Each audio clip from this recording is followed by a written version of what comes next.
As we all know, the New York Rangers have definitely made a lot of changes with this roster since the beginning of last regular season. And of course, this past regular season in 2024-25 was pretty disastrous for this New York Rangers team. But I think it'd be pretty interesting to kind of take a look at the opening night lineup from the 2024-25 season. So this past regular season's opening night lineup for the New York Rangers, for the defensemen and forwards. We're going to take a look at those lines and then directly compare them to a potential kind of lineup we could see, potential kind of set of lines we could see to begin this upcoming season, and kind of compare and really see where the Rangers have made some upgrades in, because personally, from what I've seen this team do with the trades and signings, to me, this team is absolutely, at least on paper, looking at the players just on paper right now, this team is definitely 100% better than what they were to begin last season. So let's just get right into things here, and we'll start off with the fourth forward line, and then we'll make our way up to the top forward line, and then we'll go to the bottom defense pair and make our way up to the top defense pair. And like I said, we're going to go line by line here. So we're going to take a look at, for example, the fourth forward line of the beginning of last season, and then kind of compare that to my kind of potential line that we could see for the fourth line to begin this upcoming season. So let's get into it here. We'll start off with the fourth forward line to begin the 2024-25 season, and that was Adam Edstrom, Sam Carrick, and Johnny Brodzinski. And then you compare that to the potential fourth line to begin this upcoming season of Adam Edstrom, Sam Carrick, and Matt Rempe. I think first off, of course, you have two of the exact same players there being Edstrom and Carrick, the same left winger, the same center. That will more than likely stay the exact same heading into this upcoming season as well. I can almost guarantee that. And I do think we're going to see Rempe more than likely as that other winger on the fourth line. So I definitely wouldn't mind seeing them together once again, as they did get a pretty good long run together as a unit last season. So I think keeping that together wouldn't be a bad idea at all. You got, the two young, really big, physical, tough wingers there in Edstrom and Rempe, who, Edstrom definitely has a pretty decent kind of skill set to his game as well. And then, Carrick obviously has a really nice kind of two-way game there, good face-off taker, great defensive, forward for the most part as well there. I think, may not be obviously a Selke guy, but for a fourth line center, I think he is a pretty solid defensive guy, and definitely could help on the penalty kill side of things as well. So I think that being the fourth line for this team is not a bad idea. Get some energy, physicality, toughness, which is pretty much the main things you want in a fourth line. And for the most part, they won't be that bad defensively. May not be some kind of shutdown line, but definitely can hold their own. Now for the third line here, we've got Kreider, Zibanejad, and Riley Smith that began last season. And then for this upcoming one, we could see something like Othmann or Berard as that left winger. And then for the center, Juuso Parssinen, and the right winger be Taylor Radish. I think we're probably only going to see one of Perreault, Othmann, or Berard actually make the opening night lineup. So one of them will probably get a spot on the third line somewhere, and it probably be on the left side, I'd imagine. So, like Othmann, Parssinen, and Radish, or Berard, Parssinen and Radish, I think either one of those kind of combinations there makes a lot of sense, and it'll probably be something like that. Maybe it is Brodzinski kind of earning his way into a spot there, maybe as that third line center, but to me, it's probably Parssinen as of right now, just kind of my guess with which way the coaching staff will go.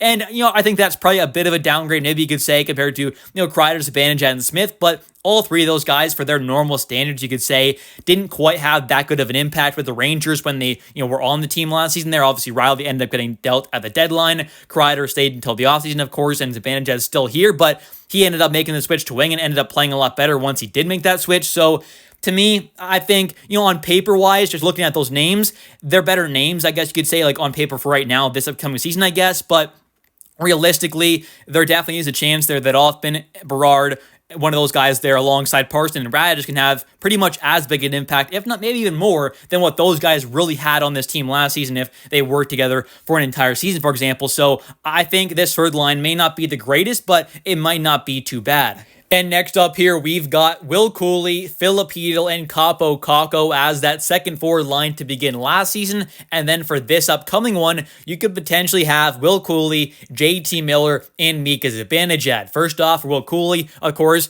he's on both lines here, and I think it's obvious he had last season a pretty massive kind of breakout season there where he had like 45 points, 20 goals, 25 assists, looked really good all around. His defensive game was great. His offensive game was great there. He was producing at a good level at 5-on-5 at even strength. He was killing penalties, helping a bit in the power play, just being an all-around really good player. He brings a lot of toughness, physicality, energy, grit. He brings it all truly, so I think if he can take another step possibly as well in his development, that could be pretty incredible for this team. Maybe he can get upwards of like 50, 60 points this upcoming season. But then you've got for the centerman now, I think it being a pretty big upgrade there going from Philip Hedl to JT Miller. First off, with Hedl, of course, he has dealt with a lot of injuries, so I think that was one of the real reasons probably why that trade was made. But also, I think we did make a pretty clear upgrade. As of right now, there's no debate. JT Miller is the clear better player over Philip Hedl. I like Hedl a lot, but JT's just the better guy right now. I think it's obvious JT has a phenomenal two-way game. He's good offensively, good defensively.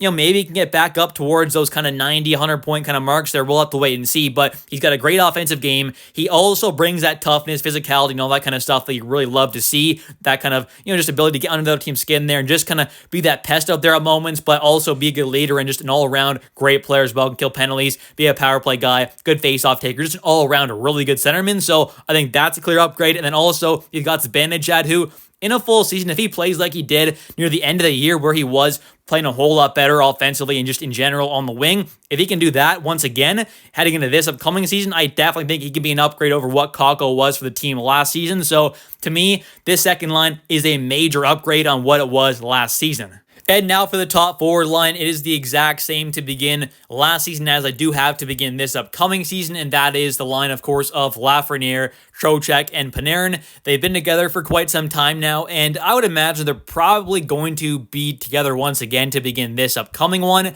Obviously, it's possible Mike Sullivan coming in now as that new head coach wants to really kind of change things up possibly, but as of right now, I think it's safe to say that I would assume they're going to stay together, but things can change. We'll see what happens at training camp and all that stuff, but as of right now, I think they definitely could be together, and that's, of course, pretty much canceling each other out there, although I do think, hopefully, they'll all three of them be a whole lot better than what they were throughout this past season. Although Panarin still put up some good numbers, Trocheck and Lafreniere definitely had some down years. Hopefully, they can all just kind of get back on track together to where they did have some monster years together back in 2023-24. Next up here, we've got the bottom defense pair, which is Zach Jones and Victor Mancini to begin last season. Then for this upcoming one, I have Carson Soucy and Scott Morrow. First off with Zach Jones, I think at best he is a number 7 defenseman. Realistically, I mean, he's a fine player at moments. He can fill in here and there, but you don't want him to be your everyday kind of defenseman, even on that bottom pair, I think, if you're really trying to go out there and compete for stuff. So to me, I think Carson Soucy should be an upgrade, although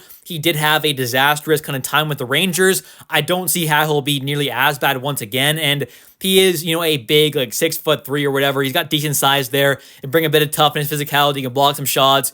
He's a defensive defenseman. Hopefully can be a solid vet. So I think should be able to bring a little more than what Zach Jones realistically can. And then for the right side here with Victor Mancini and Scott Morrow, although Mancini did have some nice flashes with the Rangers before being dealt away and getting sent down, I do think, though, a guy like Scott Morrow will probably be able to be a bit better of an overall defenseman. He's got a lot more experience now after having a kind of full season of pro hockey, whereas Victor Mancini heading into last season, the previous season before that, so in 23-24, he only had a few games at the end of his college season in the AHL, so he really kind of went into the NHL with barely any pro games under his belt. So to me, I definitely think a guy like Scott Morrow should be able to have a better impact, and they're both guys in their early 20s, but to me, I think Scott Morrow is the better player right now and probably going forward as well. And then for Carson Soucy over Zach Jones, like I said, I think Soucy should definitely be an upgrade. So as a whole together, Soucy and Morrow should definitely be a whole lot better, I think, over Jones and Mancini. And the defense pairs are a little off compared to what they really probably would have been, of course, if Ryan Lindgren was healthy to begin last season. So, you probably wouldn't have seen a guy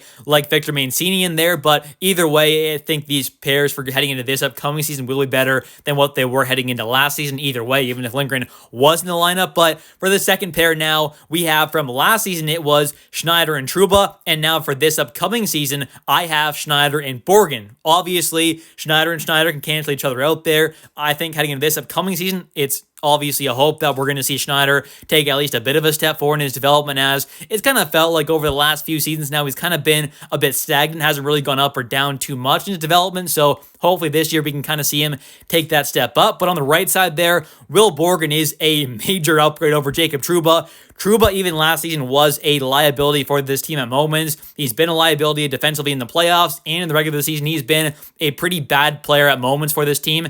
He's also had some good moments, but for the most part there, Trouba has been on more of the negative side of things here for this team. So I think getting rid of him, and obviously just on paper for these lines here, adding in a guy like Borgen to replace him, I think is a major upgrade. So to me, that second pair with Schneider and Borgen compared to Schneider and Trouba, it should be a whole lot better for this upcoming season. So that definitely is an upgrade in my opinion. And then you've got for the top pair there, once again, I think it is a major upgrade as we have the exact same right-handed defenseman on that top pair being Fox and Fox. Well, then for the left side, of course, to begin last season, it was K'Andre Miller. And now for this season, it'll be Vladislav Gavrikov. And this is a huge upgrade for this Rangers team. K'Andre Miller, just like Jacob Trouba, and not maybe as bad, but at moments was a liability for this team. Whether you like it or not, Miller had some moments where he was a complete sole cause of multiple goals, for example.